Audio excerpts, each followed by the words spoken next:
ओम अज्ञानतिमिरः ज्ञानाञ्जनशलाकया चक्षुरुन्मिलितं येन तस्मै श्रीगुरवे नमः। श्रीचैतन्यमनोभीष्टं स्थापितं येन भूतले स्वयं रूप कदा मह्यं ददाति स्वपदान्तिकम्। वन्देऽहं श्रीगुरो श्रीयुतापदकमलं श्रीगुरून् वैष्णवांश श्रीरूपं साग्रजातां सगण रघुनाथान्वितं तं सजीवम् साद्वैतं सावधूतं परिजन सहितं कृष्ण चैतन्य देवं श्रीराधा कृष्ण पादान् सगण ललिता श्री विशाखान्वितांश नमो विष्णुपादाय कृष्ण पृष्ठाय भूतले श्रीमते भक्ति वेदांत स्वामी नामिने। जय श्री कृष्ण चैतन्य प्रभु नित्यानंद श्री अद्वैत गदाधर शिवासादि गौर भक्तवृंद। हरे कृष्णा कृष्णा कृष्णा हरे हरे हरे राम राम राम हरे हरे। हरे कृष्ण अंतर्राष्ट्रीय कृष्ण भावनामृत संघ इस्कॉन इस्कॉन अयोध्या आप सभी का हार्दिक स्वागत करता है। भगवद गीता में दक्ष अध्याय 2 और सत्र संख्या 45 में। तो आज जो है भगवद गीता के दूसरे अध्याय के श्लोक संख्या 46 की विवेचना करने का प्रयास करेंगे। आप सभी भक्तजनों का जो लाइव देख रहे हैं या जो बाद में देखेंगे सभी का अभिनंदन अभिवादन कि आप सभी लोग बड़ी ही कुशलता के साथ तीव्रता के साथ भगवान की भक्ति में संलग्न हैं। आप में से कई भक्त जो हैं प्रतिदिन 16 माला का जप करते हैं, हरे कृष्ण महामंत्र का नियमित रूप से भागवतम भगवद गीता का अध्ययन करते हैं और भगवान की भक्ति और सेवा में तन मन धन से लगे हुए। आप सभी लोगों से अनुरोध है, विनम्र अनुरोध है, किसी तरह से तत्परता से आप भगवान की सेवा और भक्ति में लगे रहें, क्योंकि भगवान की भक्ति और सेवा जो है वही इस मनुष्य जीवन का सहारा है। प्रयास करें। भक्ति के मार्ग पर अनेक बाधाएं आती हैं, अनेक अवरोध उत्पन्न होते हैं, लेकिन हमें इन अवरोधों से, इन बाधाओं से विचलित नहीं होना है और तत्परता और निरंतरता के साथ भक्ति के मार्ग में लगे रहे। ये तत्परता और निरंतरता ही हमें भगवान के उस शाश्वत धाम जाने की योग्य बनाती है, जहाँ पर न जन्म है, न मृत्यु है, न जरा है, न व्याधि है, जहाँ पर किसी प्रकार की कोई भी परेशानी नहीं, आदि भौतिक है भी।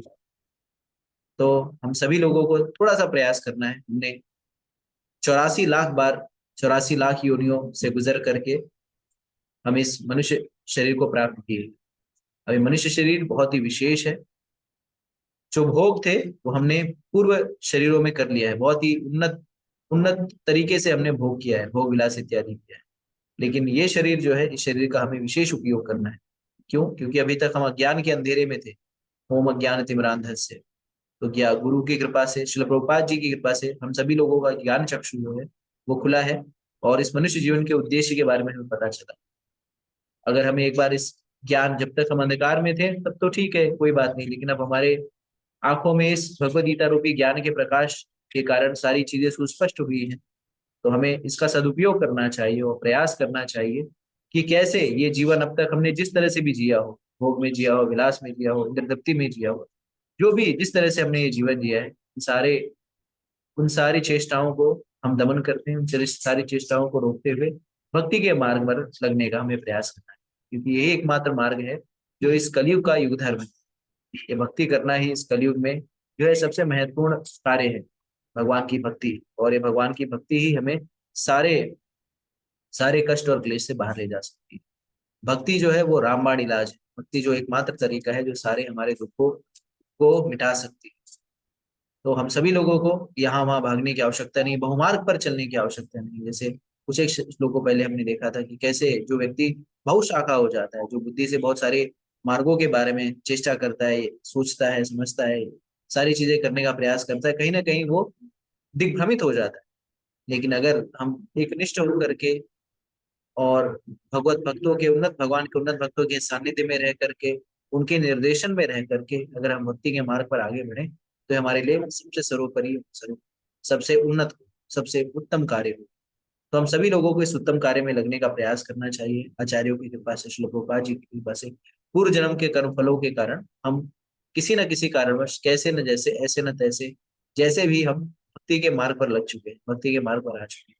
तो अब इस मार्ग को हमें छोड़ने की आवश्यकता है और यही एकमात्र सहारा है जो हमें इस भवसागर में से बाहर निकाल सकता है, या इस जो अंधे कुएं में जिसमें हम गिर चुके हैं, जिसका कोई और छोर नहीं है, लालसाओं का कोई और छोर नहीं है, कामनाओं का कोई और छोर नहीं है, इच्छाओं का कोई और छोर नहीं है। ये कभी समाप्त ना होने वाली चीजें हैं, भौतिक भोग की कोई, इसका भी कोई अंत नहीं है। तो ऐसे ऐसे गहरे गहरे अंधकार में कुएं से बाहर निकालने के लिए ये भक्ति और भगवान का नाम रूपी जो रस्सी हमने पकड़ रखा है, हमें बस इसे पकड़े रहना है, इसे छोड़ना नहीं है। और जैसे तैसे कैसे ना कैसे, जैसे धीरे धीरे करके रस्सी जो है ऊपर की ओर खींच ले जाती है, उसी तरह से भगवान की भक्ति, हरिनाम, हरे कृष्णा कृष्णा कृष्णा हरे हरे, हरे राम राम राम, ये हरिनाम जो है हमें ऊपर की ओर ले जाएगा। और हमारा इस भौतिक अंधकार और भौतिक भोग और भौतिक कामनाओं, चेष्टाओं और दुख, व्याधि, जरा, ये सारी जो परेशानियां हैं उससे हमें उठा करके ऐसे चिन्मय पथ पर ले जाएगा, ऐसे चिन्मय धाम पर ले जाएगा जहाँ पर किसी प्रकार की कोई चिंता नहीं, जहाँ प्रकार किसी प्रकार की कोई कुंठा नहीं, न ईर्ष्या है, न द्वंद है, किसी प्रकार का द्वंद नहीं, न ईर्ष्या है, न क्लेश है, कुंठा है। तो हम सभी लोगों को उस आध्यात्मिक चिन्मय धाम को प्राप्त करने के लिए तीव्रता से अग्रसर होना है, तीव्रता से उस पथ पर, भक्ति रूपी पथ पर चलते रहना है। और अगर हम विश्वास के साथ, श्रद्धा के साथ इस पथ पर चलते रहें, तो हमें जो गंतव्य है, जो परम गंतव्य है, वो अवश्य प्राप्त हो जाए। और हमें इस, लेकिन सबसे महत्वपूर्ण विषय वस्तु है कि श्रद्धा होनी चाहिए। कई बार भक्तगण, साधकगण प्रश्न पूछते हैं हमसे कि प्रभु जी इतने वर्ष हो गए हम जप कर रहे हैं, 5 वर्ष हो गए हरिनाम का जप कर रहे हैं, लेकिन किसी प्रकार का समझ में नहीं आ रहा है कि भक्ति में उत्थान हो रहा है या नहीं, क्या ये समझ नहीं आ रहा है कि भक्ति ठीक ठीक से हो रही है। तो हमारे आचार्यगण इस प्रश्न का बहुत ही सरल उत्तर देते हैं कि वर्षों से, 5 वर्ष बीत गए, 10 वर्ष बीत गए, ये ज्यादा महत्वपूर्ण नहीं है। हमें समझना चाहिए कि 10 वर्ष जो है हमारी आयु काल का लेश मात्र भी नहीं है। अगर हम अपने 84 लाख योनियों में जीवन काल को देखें, तो कई करोड़ों वर्ष जो है इसी इसी में बीत गए, अलग अलग योनियों में भ्रमण करते हुए हम किसी तरह से अब इस मनुष्य योनि को प्राप्त किए हैं। तो अगर उस खंड को देखा जाए और उसके बदले में हमने की गई भक्ति के खंड को देखा जाए, तो जमीन और आसमान का अंतर। तो हमें प्रयास करना चाहिए। देखिए, ये हरिनाम, ये भक्ति एक ऐसी दवाई है जो जो कोई मापदंड नहीं, कोई थर्मामीटर नहीं, कोई पारा नहीं है जिसको लगा करके हम जांच लें कि कितना उत्थान हुआ है। इसका एकमात्र एकमात्र तरीका है जानने का कि भक्ति भक्ति कार्य कर रही है या नहीं, या नाम, भगवान का नाम जप करना की विधि जो है वो कार्य कर रही है कि नहीं। इसका एक ही मापदंड है कि जब, जैसे जैसे आप भगवान की भक्ति में तीव्र होते जाएंगे, जैसे जैसे आपका कृष्ण के प्रति आकर्षण बढ़ता जाएगा, वैसे वैसे ही आपका भौतिक आकर्षण जो है कम हो जाएगा। तो जब आपका भौतिक आकर्षण कम होने लगे और कृष्ण के प्रति आकर्षण बढ़ने लगे, तो आप समझिए कि आपका आध्यात्मिक उत्थान हो रहा है, यह विधि कार्य कर रही है। तो भक्ति में आगे बढ़ने का क्या लक्षण है? तो कृष्ण भक्ति में आगे बढ़ने का लक्षण है कि कृष्ण के प्रति आपका आकर्षण जो है बढ़ेगा, और बाकी विषय वस्तुओं के प्रति आपका आकर्षण जो है वो घटेगा। तो जब ये सारी चीजें होने लगे, तो आप समझ लीजिए कि भक्ति में उत्थान हो रहा है। तो यही एक मापदंड है। तो हमें प्रयास करना चाहिए, हमें ये सोचने का, हमें ये चिंता करने की आवश्यकता नहीं कि ये प्रोसेस, ये प्रक्रिया या ये विधि जिसका हम उपयोग कर रहे हैं, जो जो जिसको हमने धारण कर रखा है, ये कार्य कार्य करेगी अथवा नहीं। हमें सिर्फ इस कार्य को, इस पथ पर निरंतर चलते रहना है श्रद्धा के साथ। और ये कार्य, ये पथ जो है अपने आप ही आपको गंतव्य पर लेकर चले जाएगा। तो हमें दृढ़ निश्चय होकर के, दृढ़ प्रतिज्ञ होकर के, शास्त्रों की वाणी पर श्रद्धा रख करके और आचार्यों की वाणी पर पूरी तरह से पूरी तरह से श्रद्धा रख करके हमें इस भक्ति के मार्ग पर लगे रहना है। और जब हम भक्ति के मार्ग पर लगे रहेंगे, हमें इस कष्ट में, इस द्वंद में, इस ईर्ष्या में माहौल से छुटकारा प्राप्त हो जाएगा। ठीक है, तो इसी बातों से हम आगे बढ़ते हैं, आज की विषय वस्तु पर आते हैं। तो आज का विषय वस्तु, आज का विषय है भगवद गीता के दूसरे अध्याय का श्लोक संख्या 46। मैं स्क्रीन शेयर करूंगा, आप सभी लोगों से अनुरोध होगा कि आप सभी लोग चैट बॉक्स या कमेंट बॉक्स का उपयोग करके हमें अवगत कराएं कि आपको स्क्रीन दिखाई दे रहा है अथवा नहीं।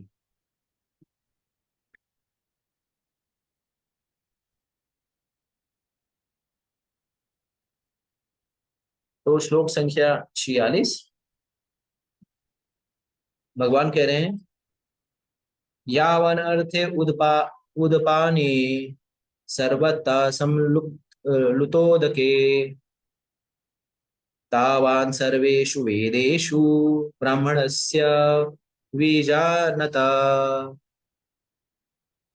तो भगवान वर्ड बाय वर्ड मीनिंग इस तरह से है। अनुवाद और तात्पर्य जगत गुरु श्रील प्रभुपाद जी के द्वारा यावन जितना सारा अर्थ प्रयोजन होता है उदपाने जलकूप में सर्वतः सभी प्रकार से समलुप्त उदके विशाल जलाशय में तावन उसी तरह सर्वेशु समस्त वेदेशु वेदों में ब्राह्मणस्य परम ब्रह्म को जानने वाले का विजानतः पूर्ण ज्ञानी का भावार्थ जगत गुरु श्रील प्रभुपाद जी के द्वारा जगत गुरु श्रील प्रभुपाद जी की जय। एक छोटे से कूप में एक छोटे से कूप का सारा कार्य एक विशाल जलाशय से तुरंत पूरा हो जाता है, इसी प्रकार वेदों के आंतरिक तात्पर्य जानने वालों को उनके सारे प्रयोजन सिद्ध हो जाते हैं। जगत गुरु श्रील प्रभुपाद जी की जय। तो यहाँ पर एक इसके पहले वाला जो श्लोक था, प्रभुपाद जी ने भगवान ने वैदिक कर्मकांड से ऊपर उठने के बारे में बताया था। इसके पहले वाले श्लोक में कहा था कि वेदों में मुख्यतः प्रकृति के तीनों गुणों का वर्णन हुआ है। हे अर्जुन, इन तीनों गुणों से ऊपर उठो, द्वंद्व भाव से मुक्त, नित्य शुद्ध सत्व से स्थित, लाभ तथा सुरक्षा की सारी चिंताओं से मुक्त होकर आत्मपरायण बन। तो पिछले श्लोकों में हमें बताया गया कि कैसे हमें वेदों में दी गई अलंकृत भाषा से बचना चाहिए। तो जैसे हम सभी जानते हैं कि वेदों में अलग अलग प्रकार से अलग अलग विभिन्न विभिन्न देवी देवताओं की पूजा करने के विषय में बताया गया। तो अगर आप वर्तमान समय में देखें तो वर्तमान समय में जैसे कहा जाता है कि वैदिक सनातन परंपरा में कुल 33 करोड़ देवी देवता है। तो कई कई लोग जो है इसे ये स्थापित करने पर लगे हुए रहते कि 33 करोड़ नहीं है, 33 प्रकार के देवता हैं। यानी जो कहते नहीं है कि बोध वृत्ति, अगर कोई गलत बात करते हैं तो उसके पीछे एक बोध वृत्ति होती है, मतलब गलती को छुपाने का। तो कई लोग वो सोचते हैं कि नहीं नहीं, हम अगर लोगों को ये बता दें कि 33 करोड़ नहीं 33 है तो हम समसामयिक रूप से क्या हो जाएंगे, हम समसामयिक रूप से जो है एक प्रकार से हाँ स्वागत योग्य हो जाएंगे। या सारे लोग बोलेंगे नहीं नहीं, इनके यहाँ पे 33 करोड़ देवता नहीं, खाली 33 प्रकार के देवता है, 33 देवता है, 33 प्रकार के देवता है। तो इस तरह से भी बताया जाता है। लेकिन जो भी विवेचना हो, 33 प्रकार में 33 करोड़ हो। तो आचार्यगण बताते हैं कि 33 करोड़ विभिन्न प्रकार के देवी देवता है। तो देवी देवता जो है जैसे मिनिस्टर जो होते हैं, अगर आप भारत में ही देखें तो भारत एक छोटा सा गणराज्य है। और इस गणराज्य में आप देखिए तो कम से कम 500 सांसद हैं, 500 राज्यसभा के सांसद हैं। उसके बाद कम से कम 300 के आसपास लोकसभा के सांसद हैं। कुछ 5000 के लगभग जो है विधायक। उसके बाद आप देखें तो हर कई कितने सारे महापौर होंगे, कितनी सारी नगर पंचायतें होंगी, और मान लीजिए हजारों की संख्या पे महापौर होंगे। दसियों हजार जो है नगर पंचायत के अध्यक्ष होंगे, जिला पंचायत के अध्यक्ष होंगे। फिर उनमें कितने हजार प्रकार के जो लाखों क्या कह सकते हैं, लाखों जो है पार्षद होंगे। फिर उसके पश्चात कितने लाखों गांव है, हर गांव का एक ग्राम प्रधान है। तो आप देखिए कि कितने स्तर पर एक छोटे से गणराज्य को संभालने के लिए इतने स्तर पर जो है नेतृत्व की आवश्यकता है। ग्राम प्रधान हो गया, ग्राम प्रधान में फिर जैसे पंचायत होती है तो पंचायत में पंच होते हैं, तो पंची होती है, पहले पंच होता है, फिर ग्राम पंचायत का व्यक्ति होता है, फिर जो है ग्राम प्रधान होता है, फिर ब्लॉक डेवलपमेंट ऑफिसर होता है। फिर इसी तरह से अलग एक एक कई गांवों का एक ब्लॉक बनता है, उन गांव में कई प्रधान होते हैं। तो आप सोचिए कि एक गणराज्य को सुचारू रूप से चलाने के लिए इतने नेतृत्व की आवश्यकता होती है। विधायक, सांसद, ब्लॉक प्रमुख, और ग्राम पंचायत, ग्राम प्रधान, नगर पंचायत, नगर का महापौर, नगर निगम, महानगर पालिका, पता नहीं क्या क्या नाना प्रकार के, उसमें कितने सारे पार्षद माननीय हो गए, कितने सारे माननीय लोग होते हैं।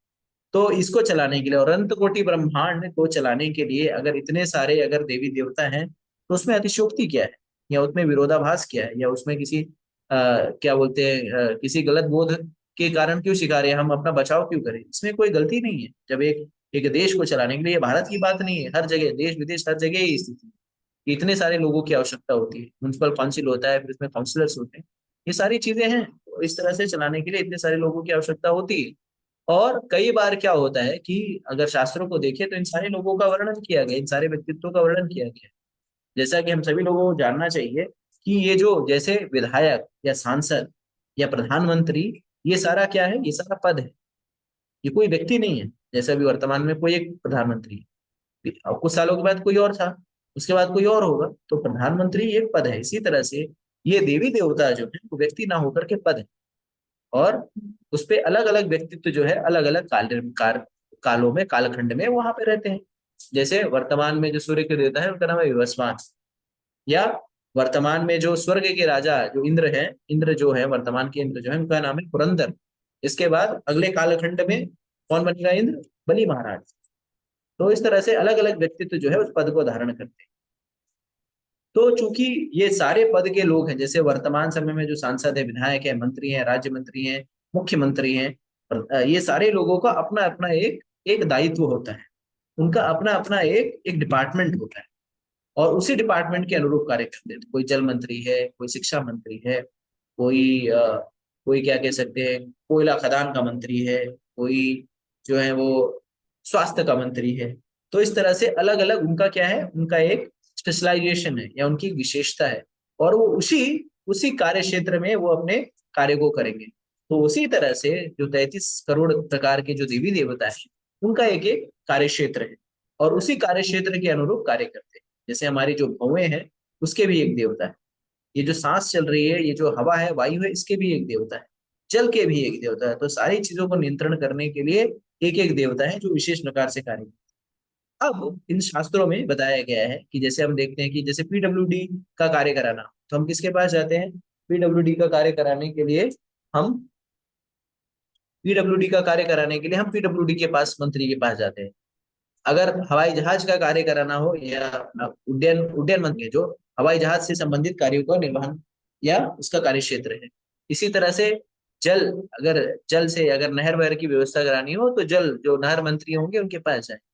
तो इसमें इसी तरह से जो देवी देवता है वो अलग अलग इस ब्रह्मांड के, इस अनंत कोटि ब्रह्मांड के अलग अलग प्रकार के दायित्व को संभालते हैं।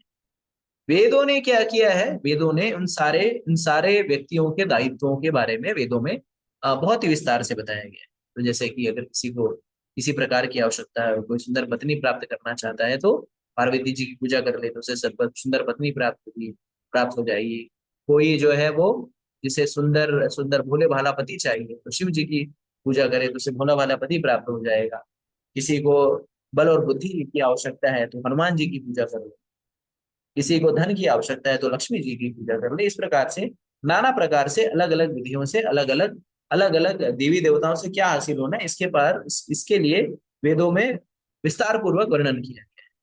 तो जो अल्पज्ञानी व्यक्ति होता है, जिसको कम बुद्धि होती है या जो शास्त्रों में पूर्ण रूप से पटु नहीं होता, जैसे कि हम सभी जानते हैं कि शुरुआत में हम सभी लोगों ने अपने जीवन काल में, कालखंड में हमने कईयों बार भगवत गीता को पढ़ने का प्रयास किया।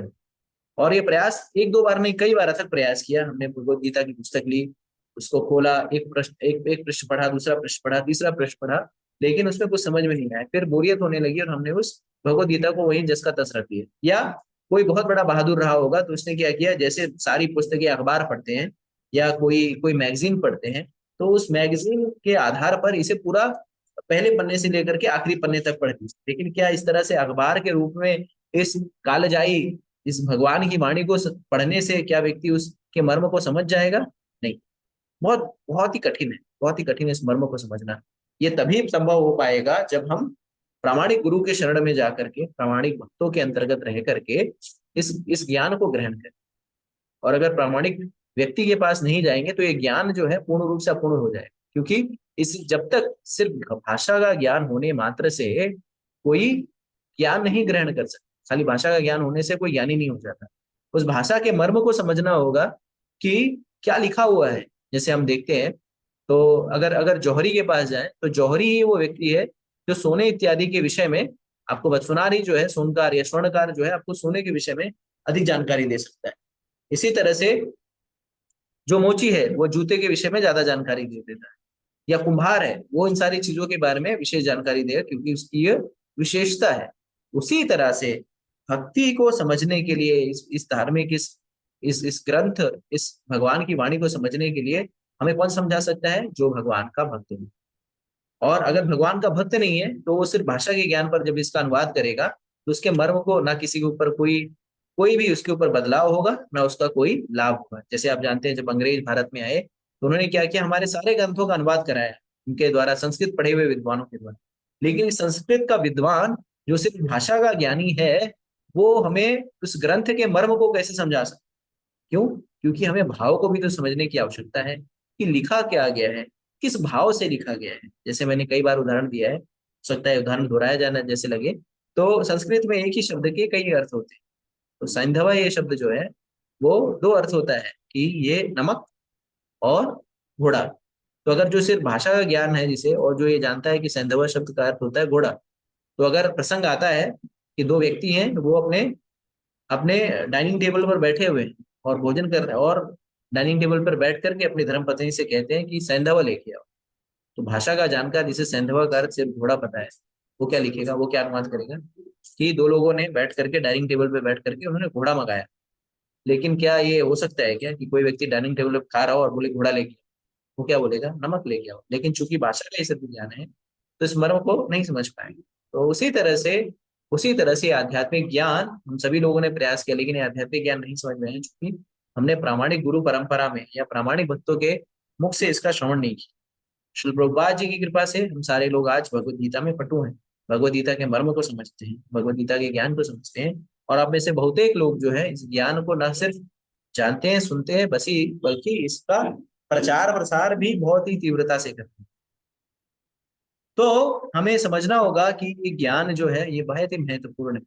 इस महत्वपूर्ण ज्ञान को जानने मात्र से हमें सारे मर्म को समझ में, मर्म जो है वो समझ में आ जाता है।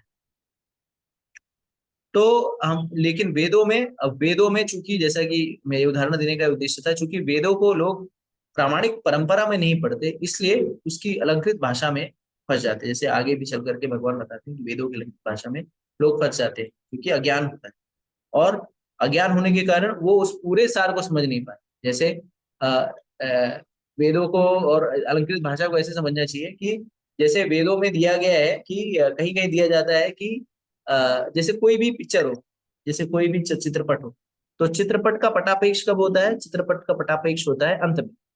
शुरुआत में उसका पटापेक्ष होता है क्या, नहीं। तो शुरुआत में ही जो है बहुत सारी चीजें दे दी गई हैं कि ये करने से ये लाभ होगा, वो करने से वो लाभ होगा।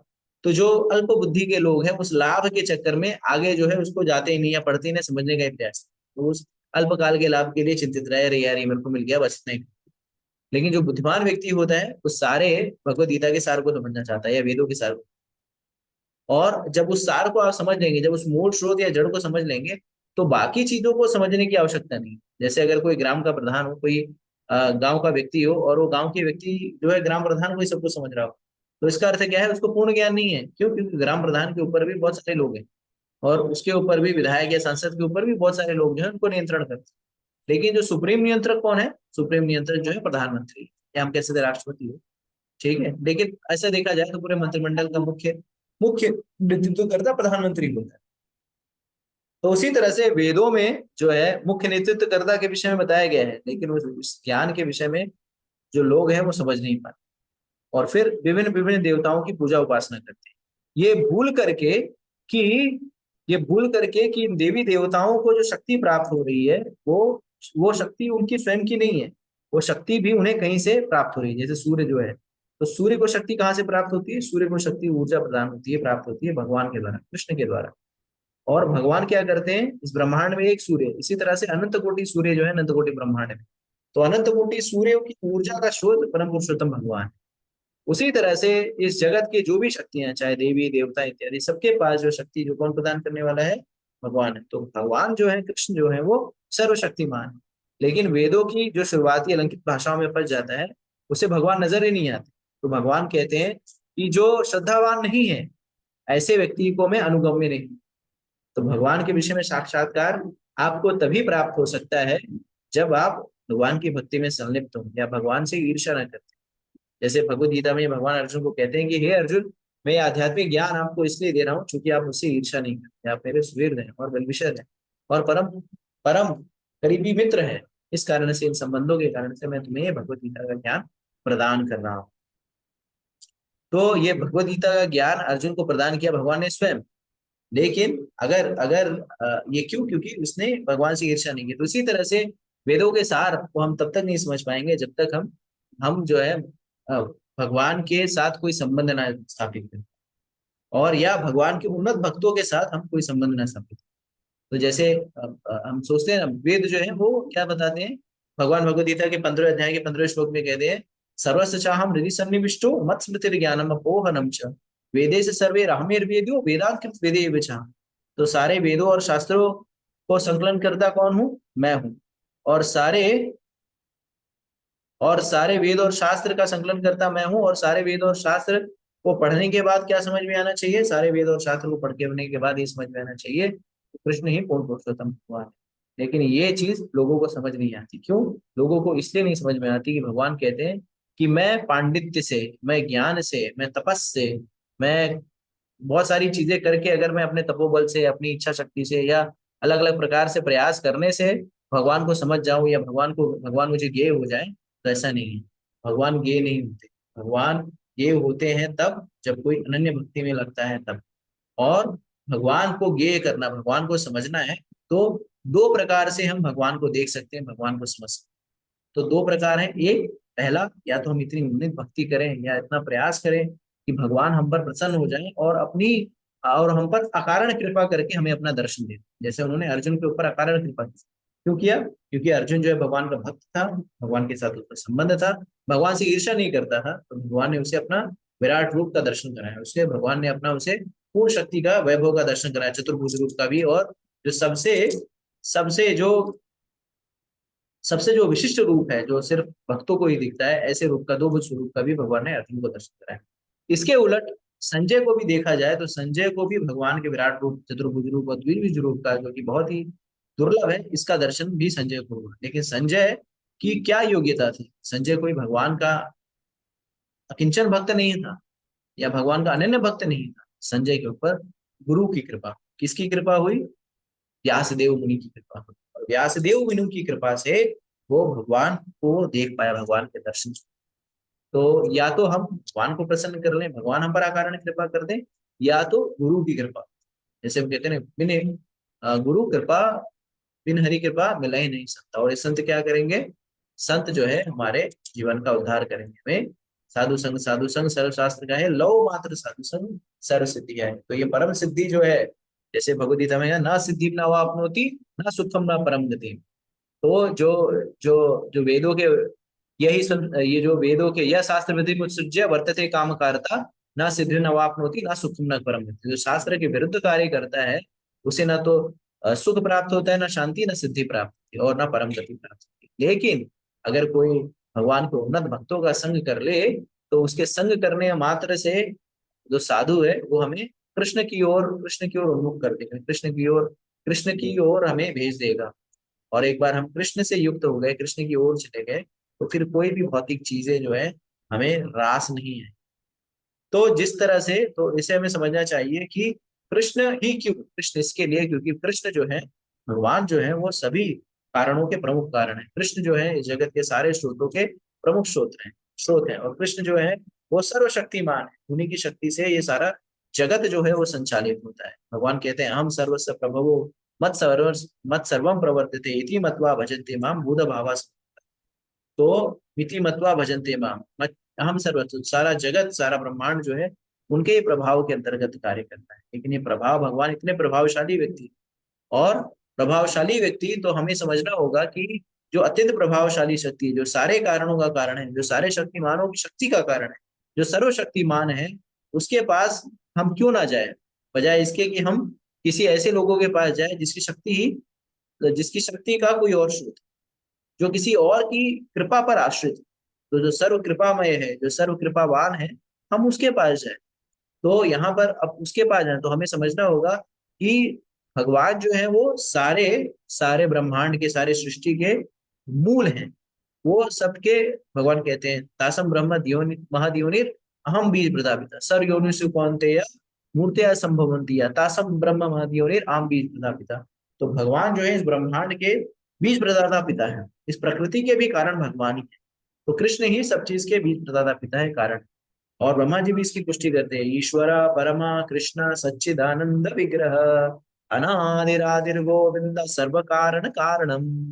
तो भगवान सारे कारणों के प्रमुख कारण है। तो ऐसे जो प्रमुख कारण है, तो हमें ऐसे व्यक्ति की शरण लेनी चाहिए जो सारे सारे शरणागतों का शरणागत है, जो जो सारे शरण देने वाले हैं उनको भी जो शरणागति दे, ऐसे व्यक्ति की हमें शरण लेनी चाहिए। और कृष्ण जो है वो उसी तरह से सारे शरणागतों को शरणगति देने वाले। तो यहाँ पर बताया गया है कि जैसे एक छोटे से कूप का सारा कार्य एक विशाल जलाशय से तुरंत पूरा हो जाता है, उसी तरह वेदों के आंतरिक तात्पर्य जानने वालों को सारे प्रयोजन सिद्ध हो जाते हैं। तो हम सारे लोग अपना कार्य और प्रयोजन सिद्ध करने के लिए अलग अलग लोगों के पास जाते हैं। जैसे शादी हो तो शादी में विघ्न न पड़े इसके लिए श्री गणेशाय नमः, गणेश जी विघ्न नाशक करिए। और जैसे अगर किसी को रोग हो गया है तो वो सूर्य देवता की पूजा करता है, रोग व्याधि ठीक हो जाए। तो इस तरह से अलग अलग प्रयोजन को सिद्ध करने के लिए अलग अलग दुकान पे जाते हैं। जैसे मॉल जैसे होता है दुकानदार, तो आप जाइए किसी दुकान पे, तो वहां पे क्या मिलता है आपको, जैसे इलेक्ट्रिक सामान चाहिए, विद्युतीय उपकरण चाहिए, तो आपको विद्युतीय उपकरण वाले दुकान पे जाना पड़ेगा। या आपको कोई डेयरी प्रोडक्ट चाहिए जैसे दूध इत्यादि चाहिए, तो आपको क्या करना पड़ेगा, दूध वाली दुकान पे जाना पड़ेगा। अगर आपको कपड़ा लत्ता खरीदना है तो आपको ऐसी दुकान पे जाना होगा जहाँ पे कपड़ा और ये क्या कहते हैं साड़ी इत्यादि प्राप्त हो। लेकिन ये सब क्या है, छोटे छोटे दुकान है। लेकिन अगर आप मॉल में चले जाएं, मॉल में, तो प्राय आप सभी लोग जो है मॉल में गए होंगे, चैट बॉक्स में लिख करके बता सकते हैं कि कौन कौन मॉल में गया है। तो आप सभी लोग जो बड़े शहरों में, आजकल तो छोटे छोटे शहरों पे भी मॉल आ गया है। जैसे हमारे अयोध्या में भी काफी मॉल आ गए हैं, रिलायंस मॉल आ गया है, ये मॉल वी मॉल, ऐसा मॉल वैसा मॉल, इतने सारे मॉल हो गए हैं। तो ये माल जो है, मॉल जो है, ये इसमें सारे सारे सारी विषय वस्तु जो है एक ही जगह पे मिल जाती है। एक बार उसमें जाए आप, उसमें आपको डेयरी सेक्शन मिल जाएगा, आपको आइसक्रीम मिल जाएगा, आपको दाल चावल रोटी सब्जी मिल जाएगा, मतलब पकाया हुआ नहीं, गेहूं इत्यादि मिलेगा। फिर आपको क्या कहते हैं, वहां पे कपड़ा भी मिल जाएगा, साड़ियां भी मिल जाएगी, सारे सारे उपकरण, सारी व्यवस्था जो है वहां पे होती है। तो हमें क्या करना चाहिए, दुकानों पे न जाकर के मॉल के पास जाना चाहिए। तो इसी तरह से भगवान कृष्ण ने विष्णु को धरती दक्षिण भारत में जो है कहा जाता है पेरुमाल, पेरुमाल। तो एक होता है साधारण मॉल, साधारण दुकान जहाँ पे थोड़ी थोड़ी कुछ कुछ चीजें मिलती हैं, और एक होता है पूरा बड़ा मॉल जिस जहाँ पे सारी चीजें मिल जाती हैं। तो उसी तरह से भगवान जो है पेरुमाल है, वो सारे लोगों को, सारे जीवों को क्या देते हैं, सारे जीवों को शक्ति देते हैं, सारे जीवों को प्राण देते हैं, सारे जो धन धान्य वैभव देते हैं, सारे देवी देवताओं को, सारे विश्व वस्तु का जो है वही उनको व्यवस्था करते हैं।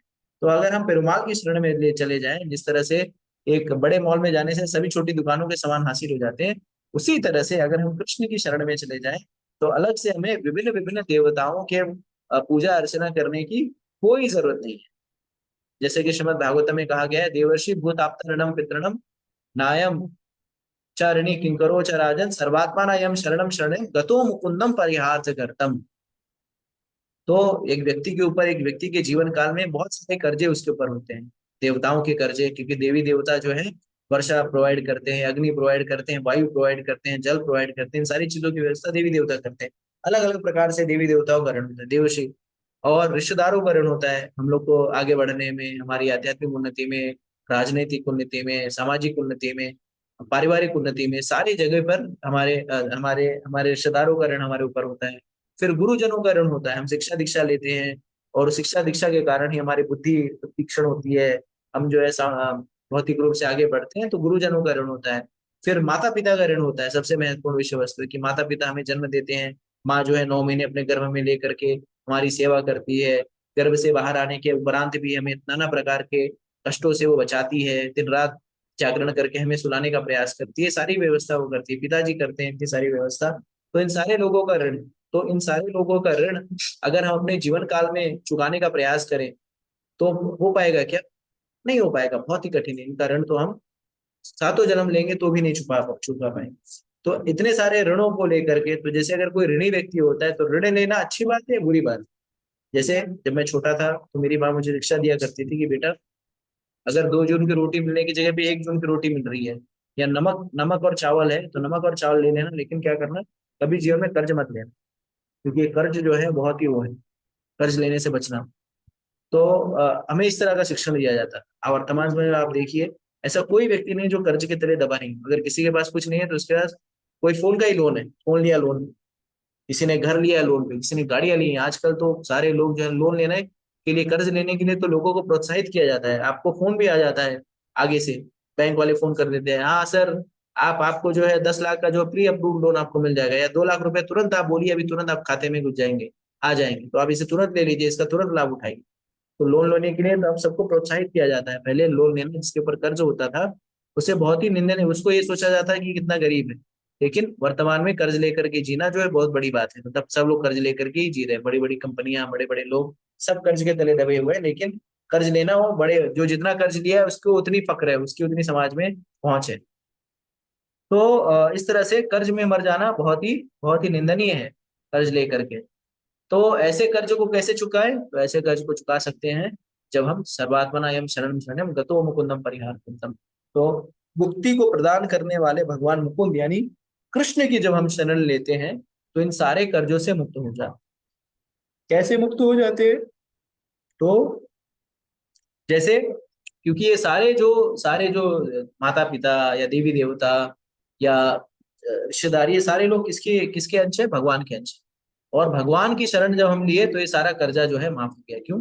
क्योंकि ये सारा भौतिक जगत तो किसका है? ये सब उनका ही है। तो एक बार भगवान की शरण ले लिए तो हमारे ऊपर कोई कर्जा, हम सर कर्ज से मुक्त हो जाते हैं। लेकिन अगर हम भगवान की शरण में नहीं जाते तो हम कर्ज से युक्त रहते हैं। जैसे मान लीजिए कोई किराने की दुकान हो और उस किराने की दुकान पे आपने उस किराने का मालिक ना हो और उस किराने के दुकान पे जो बैठने वाला जो कर्मचारी है उससे आपने उधारी पर 10,000 का सामान खरीद लिया। वो राशन खरीद लिया, राशन बना लिया आपने, दाल चावल ये सारी चीजें जो है वहां से लेकर के आ गए। और फिर आपने कहा कि 1 महीने बाद में पैसा दे दो। 1 महीना हो गए और आपने पैसे जब नहीं दिया आपने, तो वो आपका जो कर्मचारी है वो तगादा करने लगा आपसे, भाई साहब पैसे दे दिए, भाई साहब पैसे दिए। और फिर आप उसको नहीं दे रहे पैसे, तो अगर आप नहीं देंगे तो आपके खिलाफ क्या लेगा? कार्रवाई करेगा। लेकिन अगर आप वो जो उस दुकान का मालिक अगर वो कह दे कि जो है फला व्यक्ति ने जो 10,000 रुपया लिया है उसको मैं माफ कर देता हूँ, क्यों? क्योंकि मुझे ऐसा लग रहा है कि उसे माफ कर देना चाहिए। तो अगर वो मालिक उस 10,000 को माफ कर देगा तो कर्मचारी आपको फिर से परेशान करेगा? नहीं करेगा। क्यों? क्योंकि मालिक नहीं करेगा। इसी तरह से कृष्ण जो है इस पूरे अनंत कोटि ब्रह्मांड के मालिक, इस अनंत कोटि ब्रह्मांड के नियंत्रक है, इस अनंत कोटि ब्रह्मांड के स्वामी हैं। और अगर हम उनकी शरण ले लेते हैं तो हमारे सारे कर्जे जो है, जैसे कि भगवद गीता में है, कृष्ण कृष्ण भक्ति करे सर्व कर्म कृत होए, श्रीमद् भागवतम में है, मेरे ख्याल से मुझे याद नहीं आ रहा है। तो भगवद गीता में तो नहीं, भागवतम में। तो कृष्ण की भक्ति करने से, भगवान कृष्ण की भक्ति करने से, भगवान कृष्ण की शरणागति लेने से, शरणागत हो जाने से सारे कर्मों को करने का फल जो है हमें प्राप्त हो जाए। तो जैसे 2,000 के नोट तो वर्तमान में डिमोनेटाइज या जो भी कह सकते हैं वापसी हो रही है। तो जैसे 2,000 के नोट में 50 के नोट, 100 के नोट, 500 के नोट, 1,000 के नोट, सारी नोटें समाहित है। उसी तरह से भगवान की भक्ति करने से, अगर हम भगवान कृष्ण की भक्ति कर रहे हैं, हरे कृष्णा कृष्णा कृष्णा हरे हरे, हरे राम राम राम हरे, पूर्ण पुरुषोत्तम भगवान श्री कृष्ण को शरणागत है, उनकी भक्ति में सदैव लगे हुए हैं, तो अलग से हमें कोई भी वैदिक कर्मकांड, वैदिक अनुष्ठान करने की आवश्यकता नहीं है। क्योंकि कृष्ण की भक्ति करने से ही सारे प्रयोजन जो है वो हो जाता है, सारे कार्य जो है वो अपने आप। कृष्ण की भक्ति इतनी शक्तिशाली कि अलग से हमें कोई भी ये हवन वो या कि ये पूजा वो आहुति देने की आवश्यकता नहीं है। जिस तरह से पानी को, अगर जो पेड़ है, अगर कोई पेड़ है और मान लीजिए पेड़ को पोषण देने के लिए आप अगर उसके जड़ में पानी डाल देते हैं तो उससे पत्ते पत्तों टहनियों को सबको प्राप्त हो जाता है। उसी तरह से उसकी या अगर अमाशय को, अगर शरीर को पोषण देना हो तो अपने पेट में अमाशय में भोजन डालने से सारे शरीर के अंगों को पोषण प्राप्त हो जाता है। उसी तरह से परम पुरुषोत्तम भगवान श्री कृष्ण की भक्ति करने से इस मनुष्य जीवन के सारे उद्देश्य, धर्म अर्थ काम मोक्ष, ये सारे उद्देश्य, सारे कर्मकांड, ये समझा जाता है कि आपने सारे कर्मकांड या सारे जो क्रियाएं जो करने योग्य हैं इस मनुष्य जीवन में आपने वो कर ली है। श्रीमद् भागवतम में वर्णन है कि अगर कोई भी व्यक्ति अगर किसी भी तरह से वो भगवान का नाम जप कर रहा है, हरे कृष्णा कृष्णा कृष्णा हरे हरे, हरे राम राम राम हरे हरे, और वो पूर्ण रूप से कृष्ण को शरणागत है, तो ये समझा जाना चाहिए कि उसने सारे तीर्थों में स्नान कर रखा है, सारे यज्ञ हवन इत्यादि आहुतियां दे चुका है, और सारे पुण्य कर्म जो है उसने कर चुका है। क्योंकि अगर कोई व्यक्ति जो है भगवान का नाम जप कर रहा है, भगवान की सेवा में संलग्न है, तो ये समझा जाना चाहिए कि उसने सारी भौतिक चेष्टाएं या सारे भौतिक शास्त्रों में, वेदों में जो वर्णित कार्यकलाप है उसका उसने पूर्ण रूप से निर्वहन कर रखा है। तो आप सभी लोगों से मेरा अनुरोध है कि आप सभी लोग जो है वो तीव्रता से भगवान के इस पवित्र नाम हरे कृष्णा कृष्णा कृष्णा हरे हरे, हरे राम राम राम हरे हरे का नियमित जप करें। और नियमित रूप से भगवान की लीलाओं का श्रवण करें, भगवान के भगवान के उन्नत भक्तों का संग लें, और विशेष करके भगवान के नाम जप खुद भी करें और दूसरों को भी करने के लिए प्रोत्साहित करें। क्योंकि ये भगवान का हरि नाम जो है वो इस कलयुग का युग धर्म है। कलयुग की ओर नाम आधारा, सुमिर सुमिर नर उतरे पारा। ये कलयुग का युग धर्म हरिनाम संकीर्तन। आप सभी से अनुरोध है कि इस संकीर्तन यज्ञ में लाभ लीजिए, इस संकीर्तन यज्ञ में भाग लीजिए और इसका पूर्ण रूप से लाभ लीजिए, क्योंकि कृष्ण की भक्ति करने से और भी कोई कार्य करने के लिए नहीं रह जाता। जैसा कि आज के श्लोक में बताया गया है कि जिस तरह से कूप का कार्य जलाशय कर देता है, उसी तरह से भगवान कृष्ण की भक्ति करने से आप सारे कर्म कांड, यज्ञ, हवन इत्यादि सारे चीज का क्रिया का जो निर्वहन आपने कर दिया है। तो आप सभी लोगों को सिर्फ एक कार्य करना है और उससे वो करने से सारे कार्य हो जाए। अलग अलग से कार्य करेंगे तो कभी भी कार्य पूरे नहीं होंगे, लेकिन कृष्ण की भक्ति करने से सभी कार्यों का निरूपण हो जाए।